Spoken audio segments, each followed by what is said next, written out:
Membagi waktu berarti sekarang kan kelas 12 padat ya kegiatannya. Iya. Ada yang bimbel, persiapan untuk apa perpisahan. Ada apa kan? Apa temanya di kelas 12 ekonomi apa temanya? Oke, Cowboy. Gimana foto? Udah apa fotonya? Satu. Oke, udah dapat izin belum?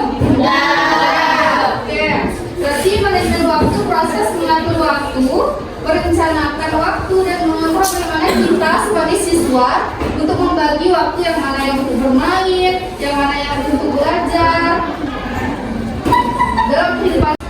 Nah, mengapa manajemen waktu itu penting? Karena yang pertama, mengurangi stres. Siapa yang udah stres sekarang? Saya tuh saya sibuk, saya mau masuk kuliah, saya takut gagal siapa? Oke, semuanya ya. Yang kedua, mencapai tujuan.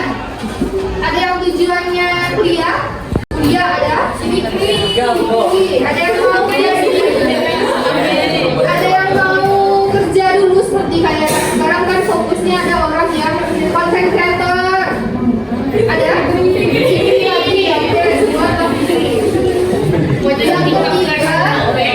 meningkatkan produktivitas.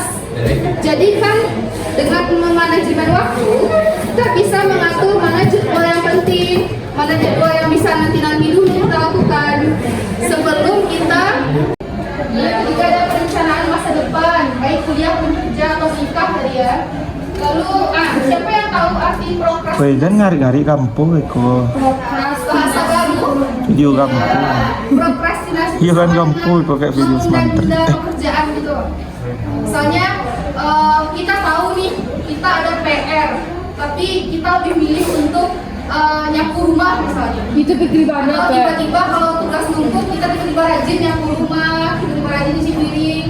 Dipikir mana, Bu? Salahnya kan gajahnya. Nah, selanjutnya ada teknik prioritas.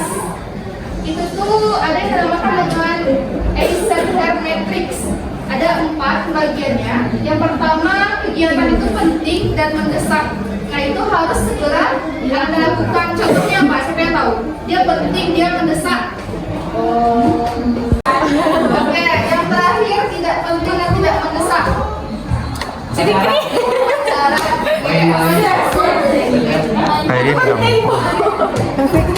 kampung. Kok gampang sih? Oke, dampak manajemen waktu yang buruk. Tadi ada selesai menikah, penurunan prestasi, hilangnya motivasi dan konsentrasi, lalu kegagalan dalam mencapai tujuan. Schedule list harian atau mingguan, misalnya hari ini saya ada kegiatan ini dulu. Kegiatannya sudah selesai, nanti bisa diceklis mana yang kegiatannya sudah selesai. Lalu yang kedua, prioritaskan tugas berdasarkan pentingnya. Misalnya ada tugas matematika, kimia. Nah, dikumpulnya besok baru kita bikin subuh tadi. Kita tunggu subuh ya. Lalu yang ketiga ada gunakan teknik Pomodoro. Ada yang tahu teknik Pomodoro apa? Nah, itu dia. Pomodoro. Nah, tadi kita bahas teknik Pomodoro. Lalu hindari prokrastinasi tadi, menunda pekerjaan di teknik Pomodoro.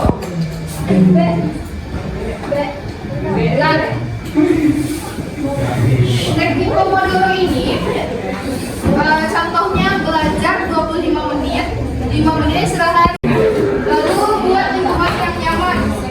Terkadang misalnya rumah kita itu di pinggir jalan, jadi kan kalau kita belajar kan fokus kita kan mendengarkan mobil lewat, motor lewat, nah itu juga mengganggu konsentrasi kita dalam belajar.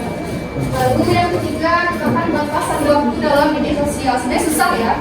Itu sebagai mahasiswa sebenarnya susah karena terkadang kita sudah sama tugas, pasti kita larinya ke medsos, itu yang paling dekat sekarang sama lingkungan.